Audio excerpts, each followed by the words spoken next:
Tony Stark as a human has tons of flaws and filled with lots of issues. If you poke him, he's going to feel pain. But when you put on the Iron Man suit, he has superpowers. And I think AI is the same way. Me, as Ross Simmonds, the human, I am a human.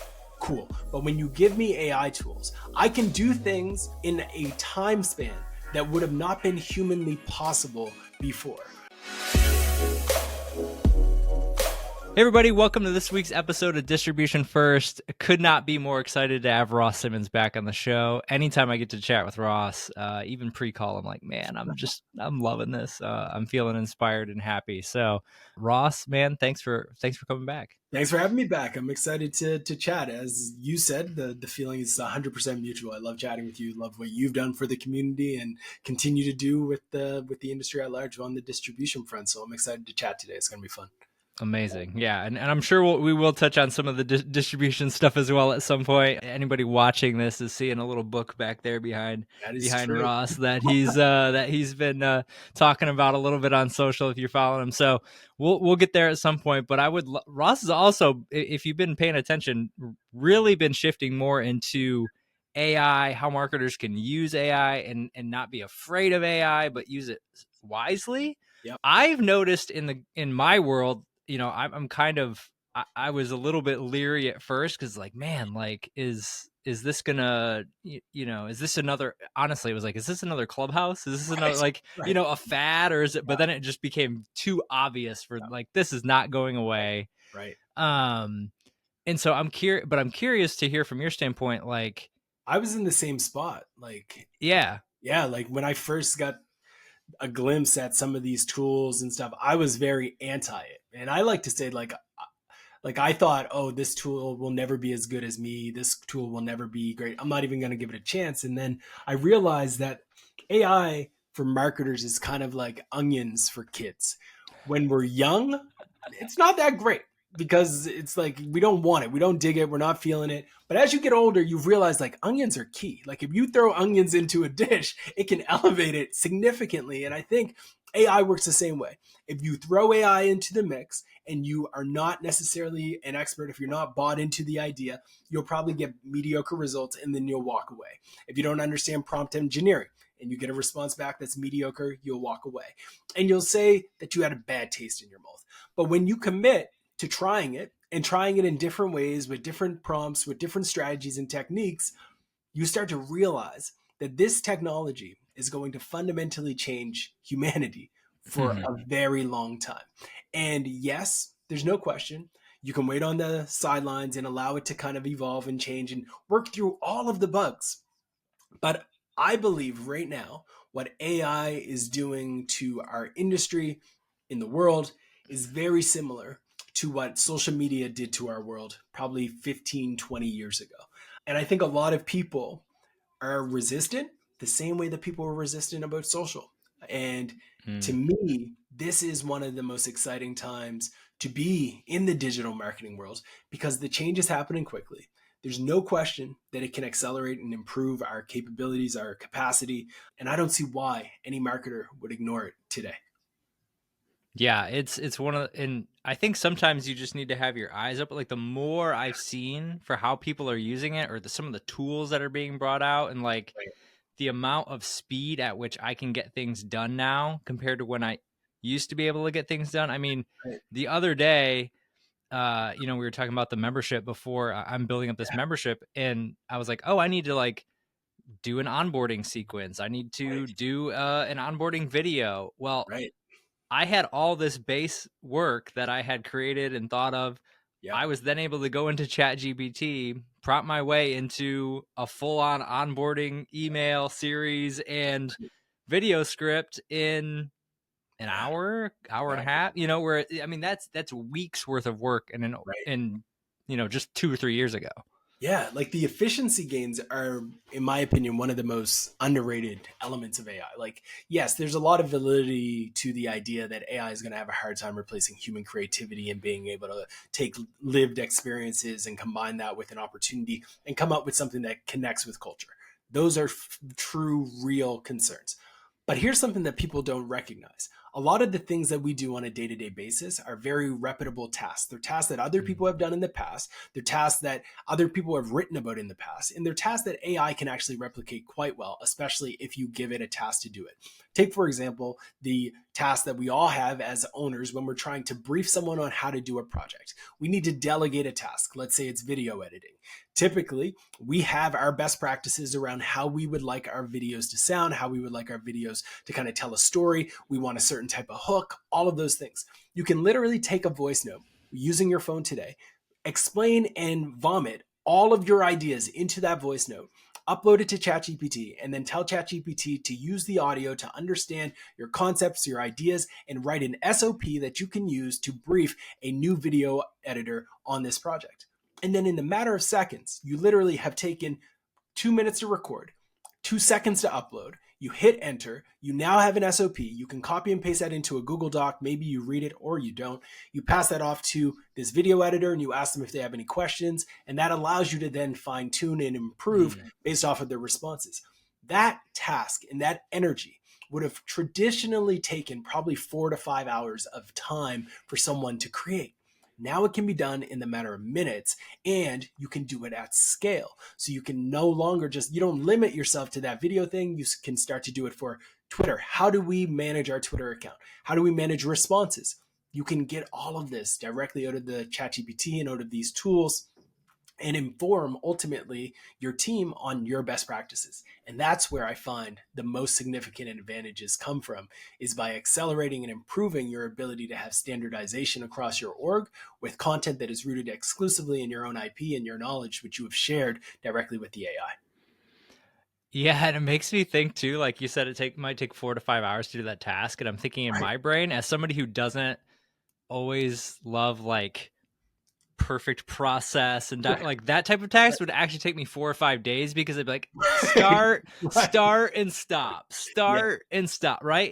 And so I think that's where those type of things can be, especially for like if you know where your weak spots are, Yeah. and where you can kind of fill gaps internally. I mean, that's where, I mean, Right. it's small things. It's everything from being AI can create meta descriptions way smarter than you can. You know Exactly. what I mean? Right. Like those type Yeah. of things where it's like Yeah. you're saving hours and hours So of many. time. Yeah, 100%. And there's plugins now that can go directly into Google Sheets where you can have like a GPT prompt where you can literally just say, okay, these are the titles of all of our blog posts. Hey, ChatGPT, using best practices around X, Y, and Z, I want you to write that meta description. You drag that cell and it's going to write those meta descriptions for every single element within that spreadsheet.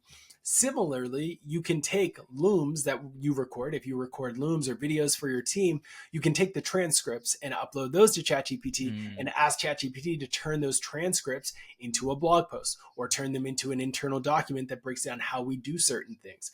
I've gotten so many resources and assets built directly from that process that it Hmm. is ridiculous, and it saves me a ton of time. So the team no longer has to rely on me to now have a conversation again. They have a central system with pretty much my entire brain uploaded and downloaded for them to consume and to use when they're trying to be informed on how to do a certain task.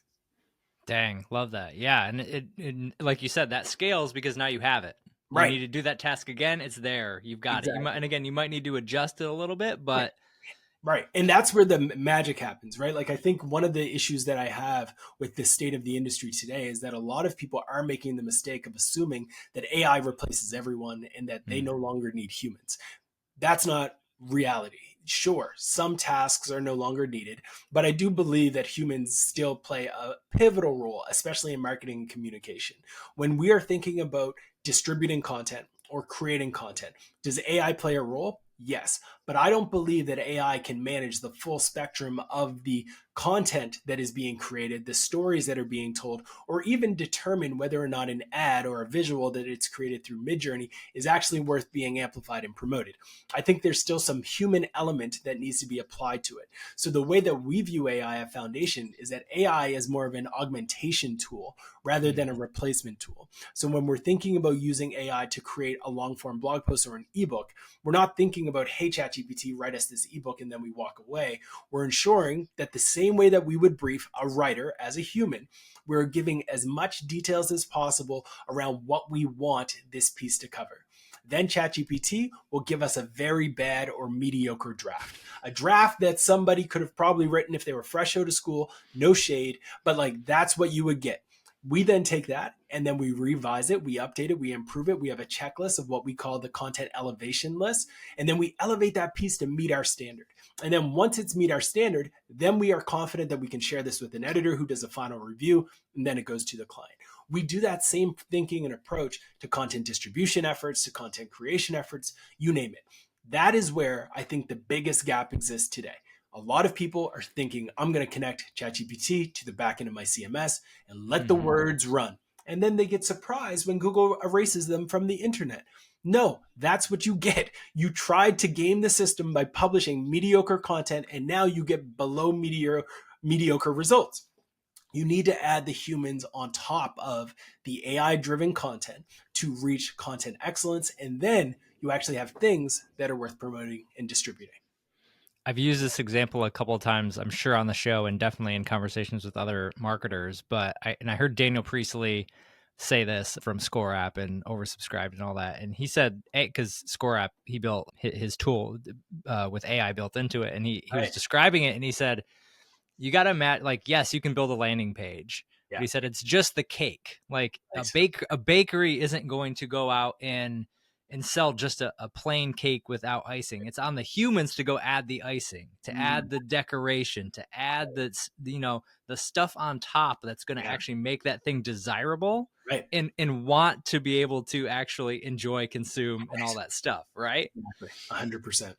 Yeah. Yeah. And I think it's the analogy I like to also give is like, it's like Iron Man, right? Like Tony Stark exists, and I know some listeners have no idea where I'm going with this, might not follow any Marvel movies, but I'm a comic book geek, so bear with me for a second. But Tony Stark as a human has tons of flaws and is filled with lots of issues. If you poke him, he's going to feel pain. But when you put on the Iron Man suit, he has superpowers. And I think AI is the same way. Me, as Ross Simmonds, the human, I am a human.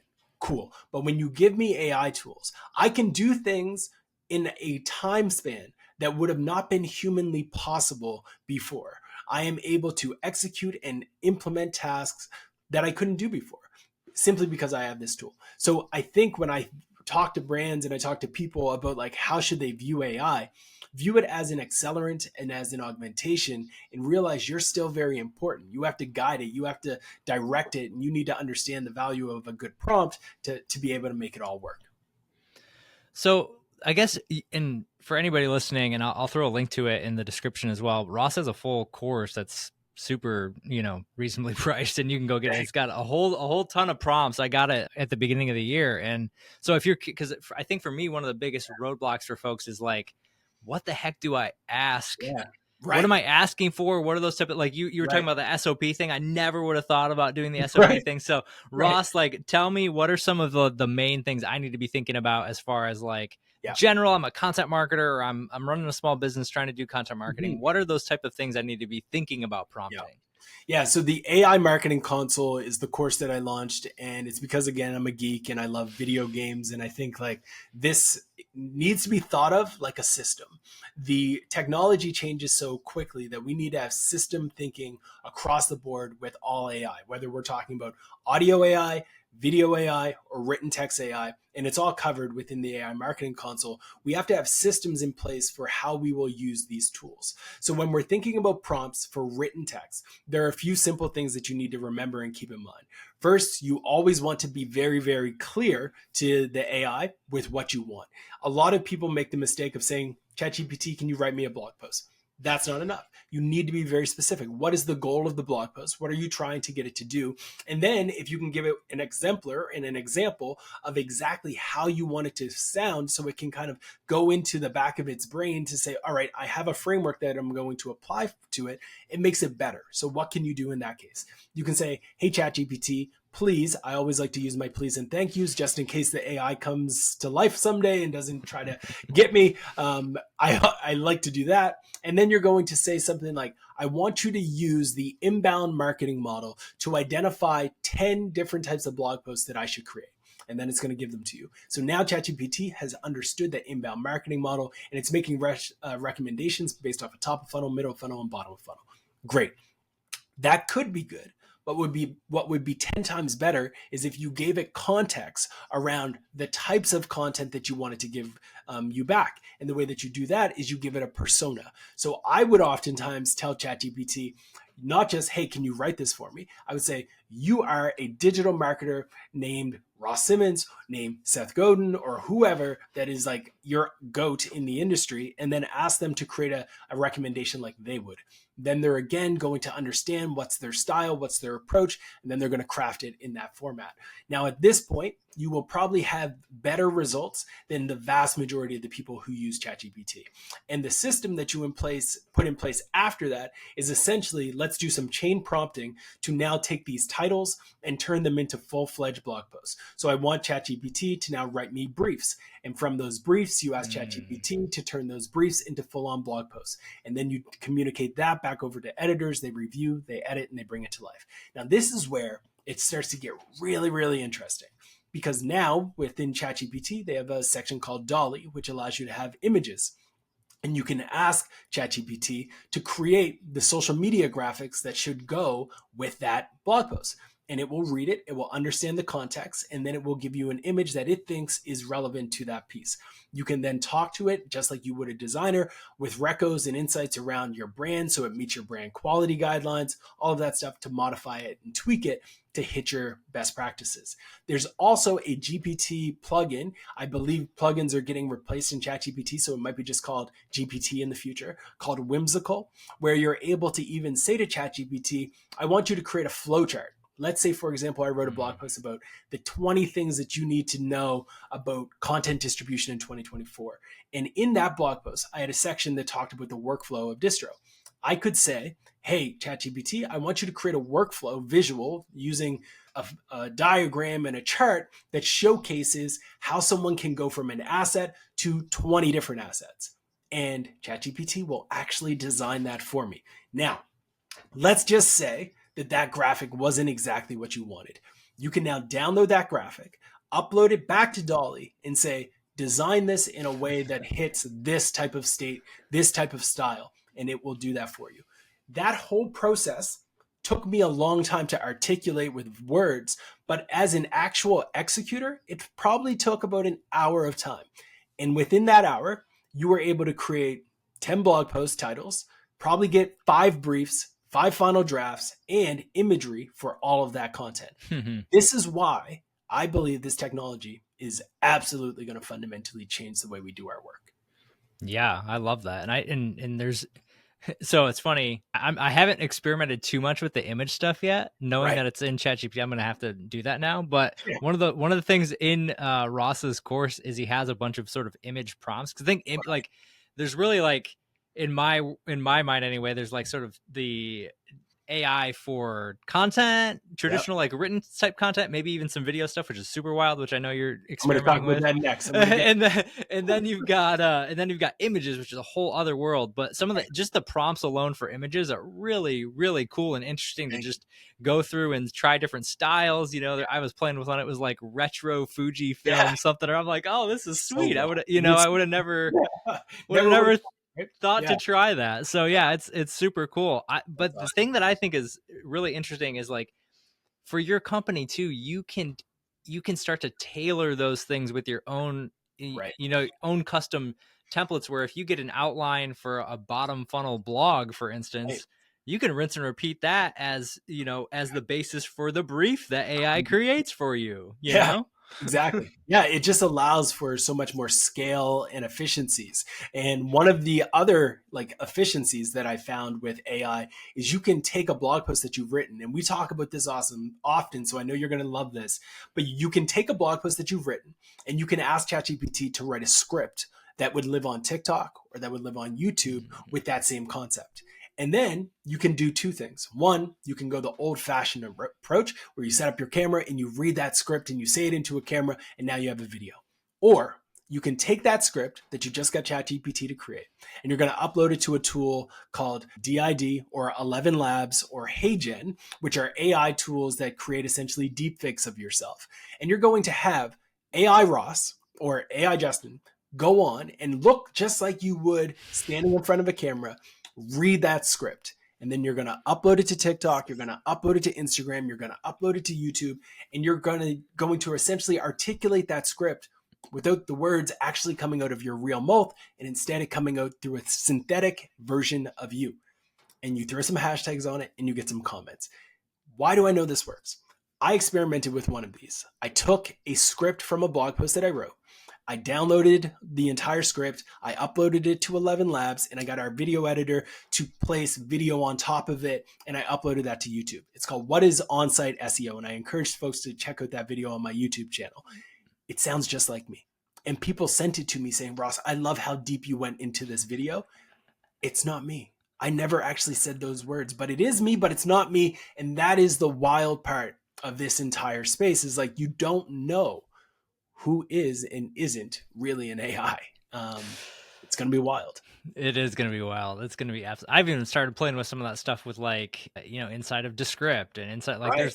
there's all sorts of stuff where it's like, and for me, I was like, it's not perfect, but for 30 seconds of audio that I had to give you, it's just freakily shocking. It's more, and honestly, it's like pacing more than the audio. Like, the audio sounds great. It's just, you're not quite on how I would pace, so, but it'll get there. It's 100%. It's all wild because, like, I was working with a brand and I had to send them a 30-minute video. And in the video, I think I said, here are 4 ways instead of saying 5 ways.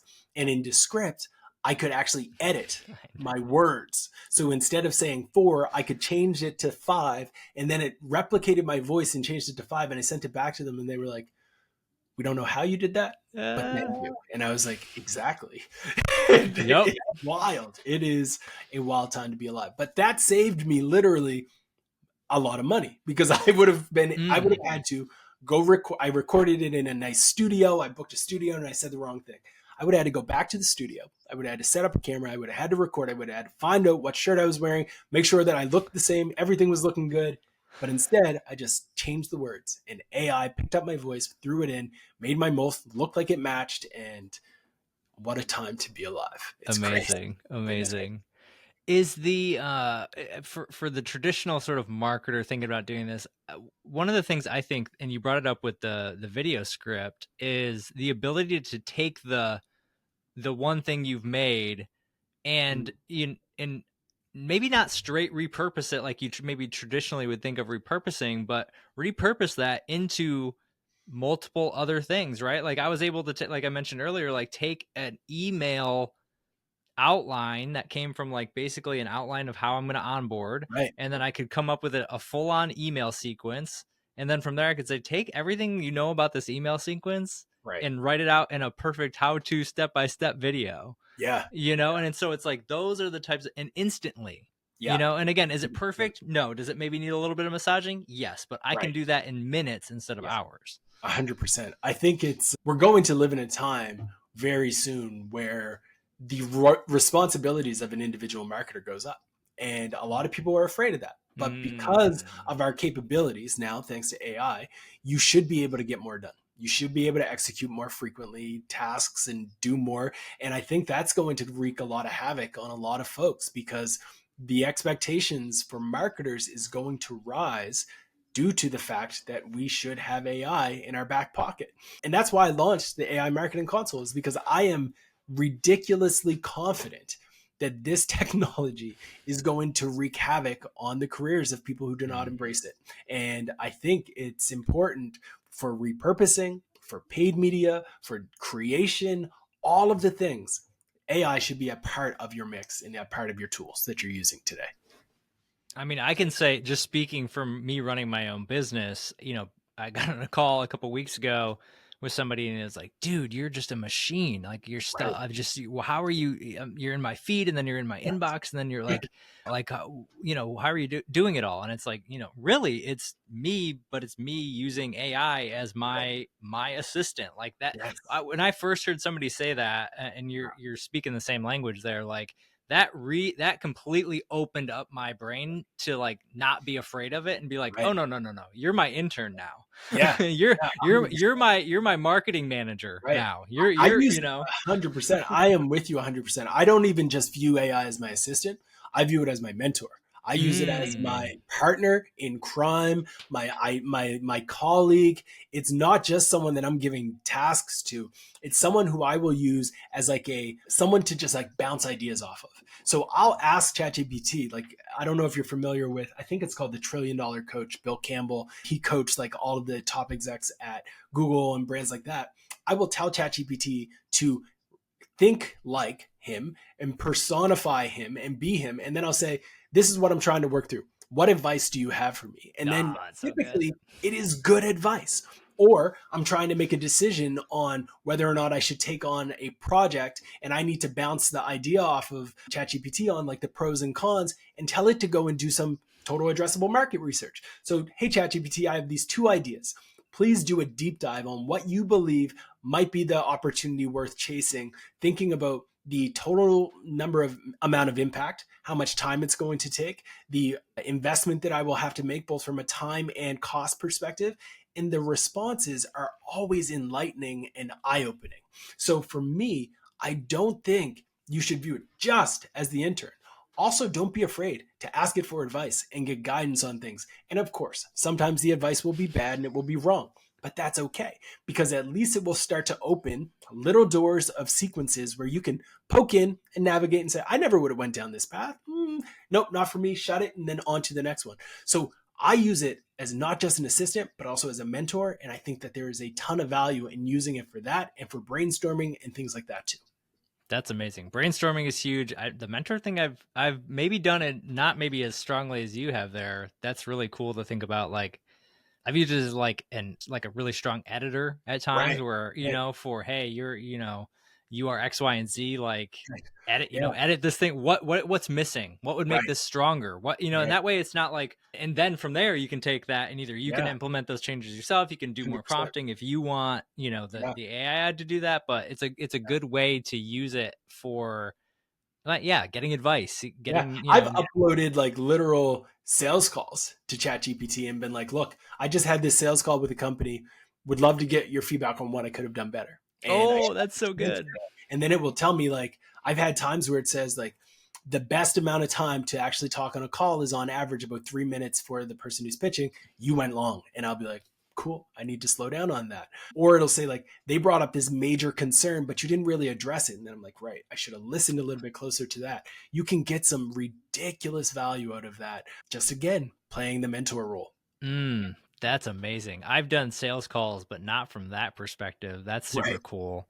Yeah, 'cause I mean, even with the sales call thing too, it's like just as a reminder, like, okay, what are the, if I've done this, like, even if the sales call didn't work out, Right. it's going back and saying, what were the biggest problems that they were having? What, and then Exactly. it's like, oh, cool. Now I can create some, give me, and that now you're starting that chain over again. And Sure. then it's like, Exactly. and then you can frame it up to say, like, off that sales call, if you're talking to Jane, Right. Jane is the avatar for all the Right. content in this Right. thread. And so Yeah. everything that I'm going to be creating is for Jane. Exactly. Even though we didn't make the sale.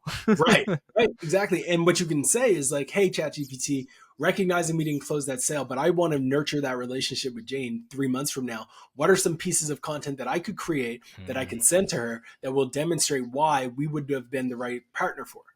Then you get that answer, then you go and create it, or you ask ChatGPT to create it, and Yep. then you can nurture that relationship down the road with those same exact assets. It's interesting. I saw a quote from Sam Altman a few weeks ago, and it was like, he believes that 95% of the roles and the work that marketing agencies do is going to be completely replaced by AI.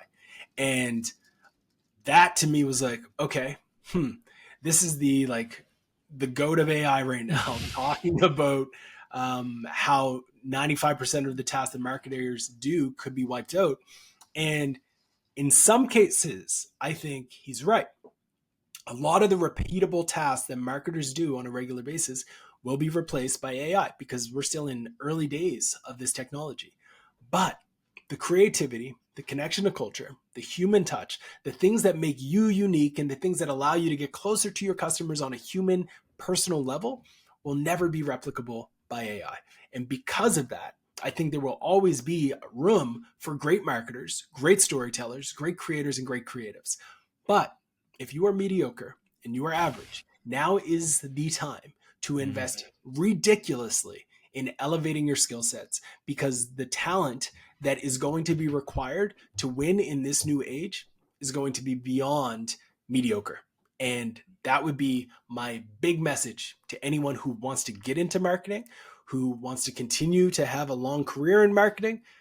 Things are going to change. And I encourage you to really double down on some of those even soft skills that a Mm. lot of people have put to the wayside for the last little bit around management, empathy, communication, internal relationships, sales, all of those things are going to matter more than ever before. Yeah, the days of scooting by at a place They're because done. you're a cog in the machine and they Yeah. need XYZ thing every week, and so I'm Yeah. irreplaceable because they need that. Right. That's Yeah. going to be long gone because what it's going to be, and think about it too from somebody who's managed teams or like if you're not great at what Right. you're doing or bringing something else to the table, that's a lot of my time. Yeah. You know this, running teams is that your Yeah. time is always spent on the person that's not doing the good work True. person is. And Yeah. now there's a very easy alternative that even Yeah. if you try out, well, we're going to try out AI and see if we can replace these systems and these even if you can't nail it 1,000%, Right. you're probably going to get pretty close. And I think that's where teams and companies are going at, especially we had the just continued in tech mass layoffs. Oh I think what's yeah. going to be curious is like eventually money will come back. Everything's cyclical, but what are teams going to look like when the money comes back? Right. And I think that's the biggest thing that a lot of people don't realize is like there's two forces going on right now that are not necessarily in the favor of people who are mediocre. One, globalization has happened. Brands can now employ and hire people from all over the globe. We have all gone through the work from home experience. Thus, people are more and more comfortable with outsourcing and partnering with people on a global scale. Due to that, the competition for jobs is at an all time high. In addition to that, we throw in the mix AI. Great. Now, not only are we competing on a global scale, but we're also competing with the smartest technology since Siri, right? Like, okay, how do you compete with that? You need creativity. You need to be good at communicating internally. You need to be good at being able to pick up on new trends, understand culture, understand storytelling, understand community. The whole idea of a T-shaped marketer just got a lot more interesting where not only do you need to be deep in one thing, but you also need to know a lot of the soft skills to be the balancing act to all of those skills that you've gained. It's a wild time. And I Mm-hmm. really do believe that more than ever before, people need to invest in themselves and try to find companies, if you are early on in your career, find companies to work for that are going to invest in your education and invest in your development and skills by not only giving you room to learn, but also giving you projects that allow you to learn. Yeah, it's and to me the other aspect of it, which is it honestly I'm super bullish on, it's why I'm doing a lot of the things I'm doing is learning together. Like Right. Yeah. being in community with people who are trying to do 100%. the same thing. So Yeah. then you don't have to sit in a silo and try to figure out if this tactic is the right thing or if this is Right. what I should be leaning on. What are other companies VPs telling them that they're focused on? What are Yeah. their, the more you can get those answers and have those questions sort of figured out Right. and really understand, I think from the macro perspective, why are we doing what we're doing here? When I Mm, was running a team, that was the biggest thing. It was like, do you know why we're doing what we're doing here? I right. don't need to know, like, the how, like, Right. your individual tactic. I think the Yeah. hows are what's going to be outsourced. Right. But it's Right. like, you as a human, you still have to know the why am I telling the story I'm telling? Why am I Exactly. telling this story and not that one? Why am I Right. talking to this audience and not that one? Yep. You know, Yeah. and then that's what's going to inform all of these other things. 100%. Like communities built my career. My entire career was built on the back of communities. So hearing that you're launching one, it's gotten me really excited because I think we need more communities, especially focusing on things like distribution. But like communities gave me not only the access to the right people to build relationships, to unlock again new opportunities, but also the idea of publishing my thoughts in front of a community and allowing that Mm. community to be essentially my crowdsourced space to give me feedback and thumbs up or thumbs down or debate and argue and fine tune my thinking.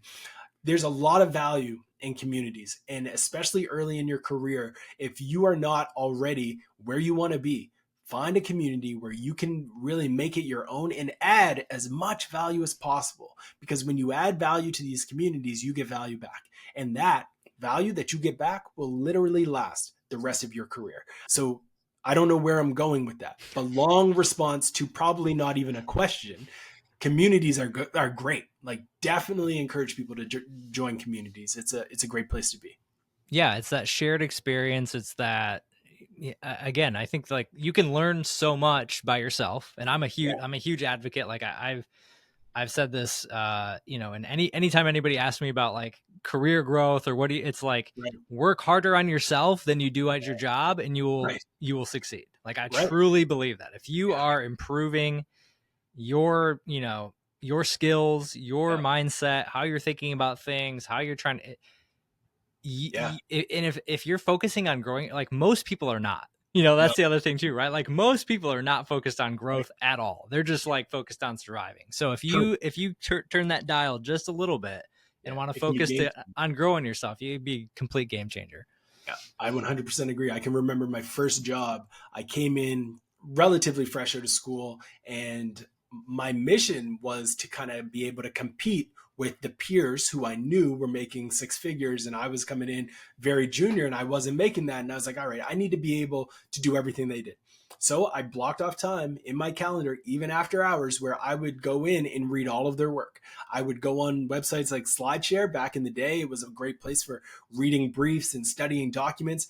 And I would study how to write a creative brief, how to manage a project. What does it mean to be a project manager? I wanted to understand the entire system and the entire org. And I viewed myself as essentially a computer, and I needed to download as much info as possible.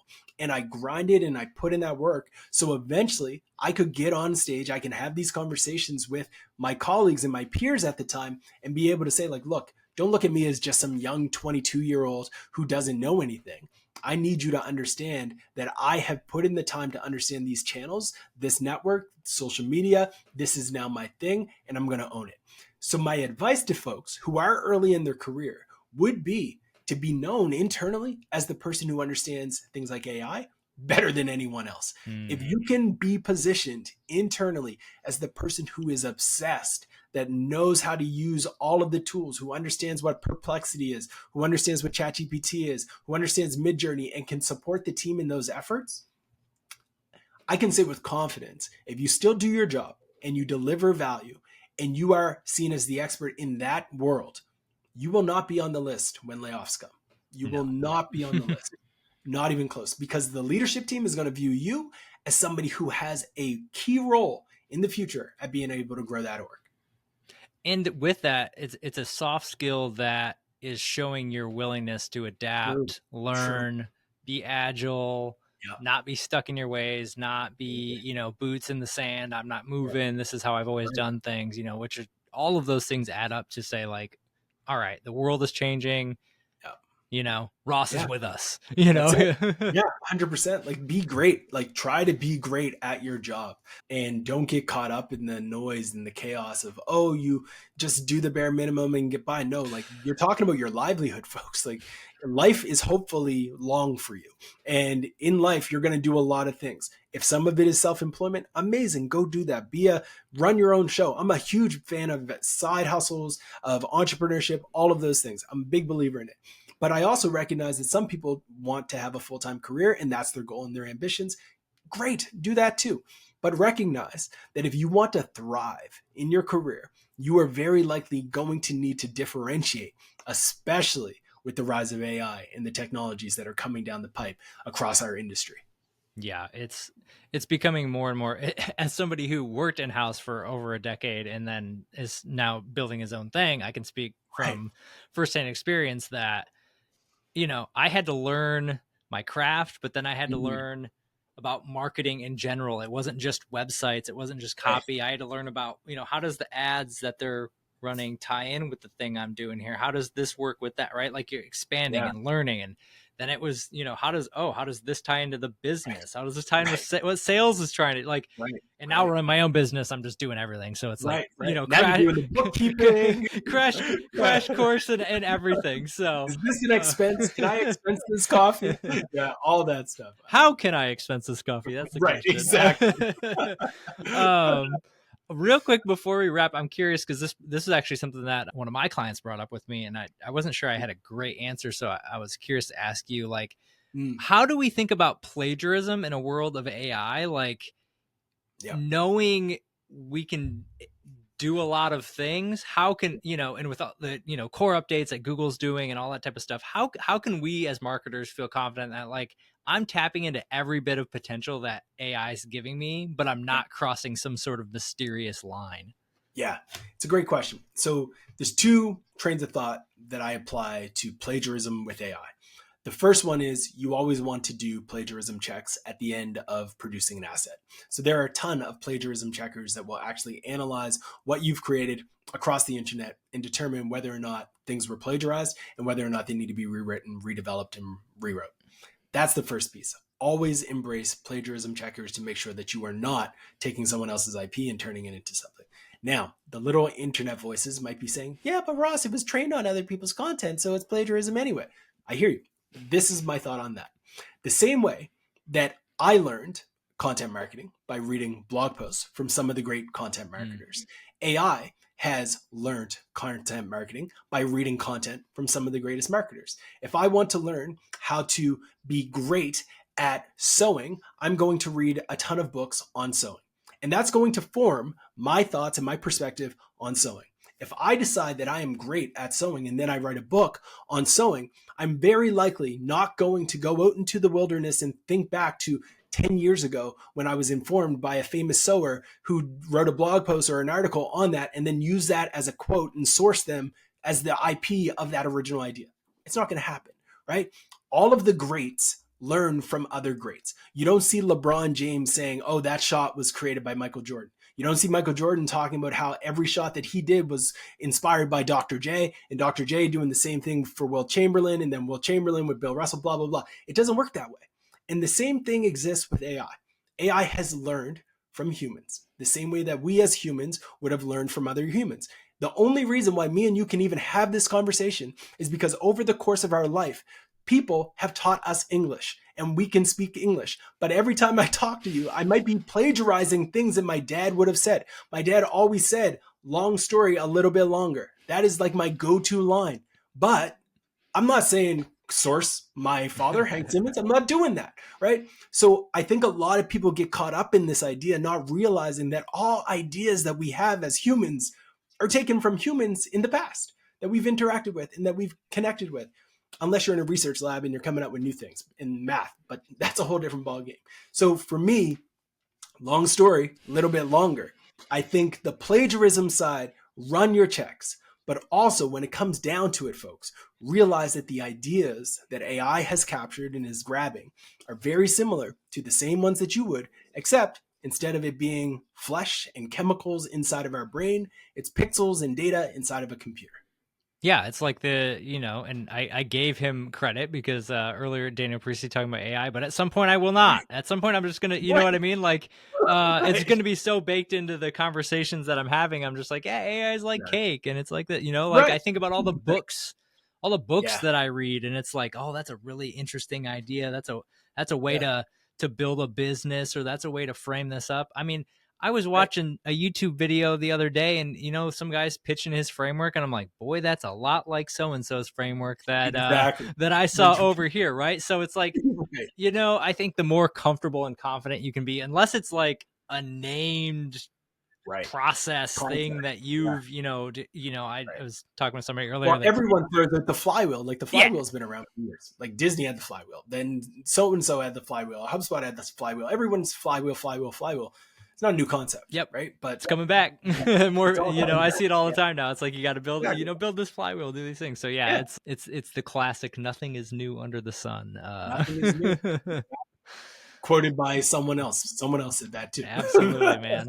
So I love it. before we wrap, I do want to touch on the book because Yes. we didn't talk too much about it, but I'm super pumped for it. Why don't you talk to a little bit about the book? I don't know when you're Yeah. officially releasing or doing anything, Yeah. but let me know about this, man. I appreciate it. So April 9th, the book is officially going to hit the stores, the shelves, etc. It's called Create Once, Distribute Forever, which is the mantra and idea that I've kind of fine-tuned and spent a lot of time and energy thinking about over the last few years, especially when I think back to like my early days in marketing where I was creating a lot of content, but I actually wasn't getting any results. And then I realized that the reason why I wasn't getting any results is because, yes, the content was good, but my audience was small. And I needed to get that content into a larger audience to increase my sample size to ultimately drive more results. And in this book, I wouldn't say it's exclusively around content distribution, but it's also around creative distribution, business distribution, startup distribution, organizational distribution, whether you're running a store on Etsy, you're running a blog, you're running a YouTube channel, whatever it might be. Distribution is very likely the one thing that's holding a lot of people back from their dreams. And my goal with this book is to unblock so many great creators, so many great minds, so many great companies from being in their own way Hmm. as it relates to distribution and giving them not only the playbooks, but also the confidence in the systems that they can use to understand how important it is to distribute their stories and amplify their message to maximize their likelihood of actually becoming successful. Love it, man. That's how I got into the distribution game myself, is just the I love it. understanding of like the Yeah. things you create. That's step one. Step one. Yeah, exactly. Exactly. That's 100% it. Like we oftentimes fall into the mistake of thinking just because we created something, we can pop the bubbly and celebrate. When in reality, that's when the job starts. The job starts after you have created this thing and you need to get the word out about the thing that you've developed. And for a lot of people, the reason why they don't amplify is because of fear. Hmm. And on the other side of that fear is the outcomes that most of us actually want. Yeah, and it's interesting too. The more, I mean, I'm sure you know this from working with all the companies you work with, the volume play of just we're going to create as much content as humanly possible with no utter strategy. We're just going to, spray Right. and pray and make this thing work. Right. That is long gone, and Long gone. I mean, it's really eye-opening. Some of the companies I've been working with recently, like, for core products, we're talking about a couple pages driving the vast majority of the content around there, and so it's Right. like, okay, let's do a better job of Yeah. amplifying those bad boys if they're the ones that are driving it.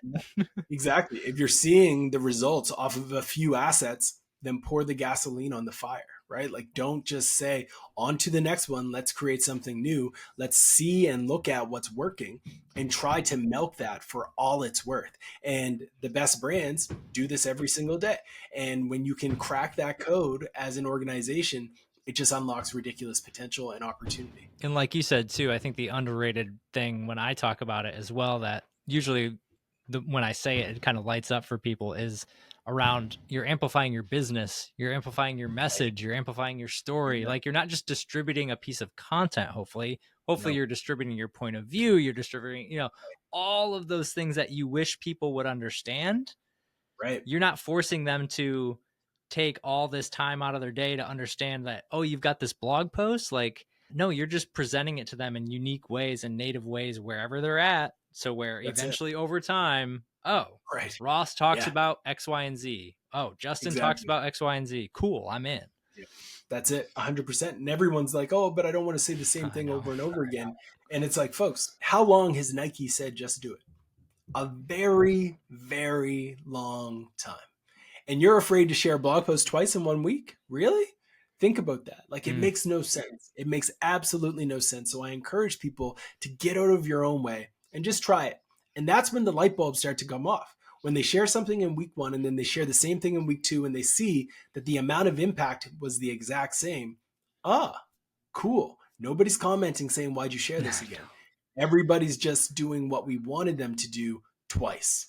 And, Ching ching. and what it does is when I started implementing this system, what it does is it completely unlocks the amount of content that you realize you even need to be making, to be successful. Now you can create a big old engine and be successful and do that, but you can also be super lean, be super strategic, amplify distribution. And I said it in an episode a couple of weeks ago, but I don't have to do a podcast every week to get a content engine that goes for the year. You know what I mean? Exactly. I don't have to. It's fun. I love having the conversations, but it's sometimes even for me, I'm like, boy, I'm creating so much good stuff. I'm struggling to keep up with the amount of, stuff that I can create. I try my best to build those systems in place, but it's just once you learn the process of repurposing and distributing that content, it just opens up the floodgate. Yeah, exactly. And that's what I hope people can get out of the book. It's exactly that. It's breaking down how you can get more out of the things that you create that are already valuable, that already educate, engage, entertain, or empower people, and then give you the ability to say, okay, how can we get the most out of this thing and get this story out here? And my hope is that the book will deliver the playbook and much more for people. Love it. I'm pumped to read it. I'm super excited. And Ross, man, thanks for coming on the show again. It was a blast talking to you. Thanks for having me. This was fun. I always appreciate, again, like I said last time, I appreciate what you do for the industry overall. And thank you for beating the horn around distribution. The world needs it and the industry needs it as well. So thank you so much for having me. Awesome. Chat soon, man. Cheers. All right. I hope you enjoyed this episode of Distribution First. And thank you for listening all the way through. I appreciate you so much. And I hope you're able to apply what you learned in this episode one way or another into your content strategy as well. Speaking of strategy, we have a lot of things going on this year that are going to help you build your brand, 10x your content, and transform the way you do content marketing. Make sure to subscribe to the show and sign up for my newsletter at justinsimon.co so you don't miss a thing. I look forward to serving you in the next episode as well. And until then, take care, and I'll see you next time.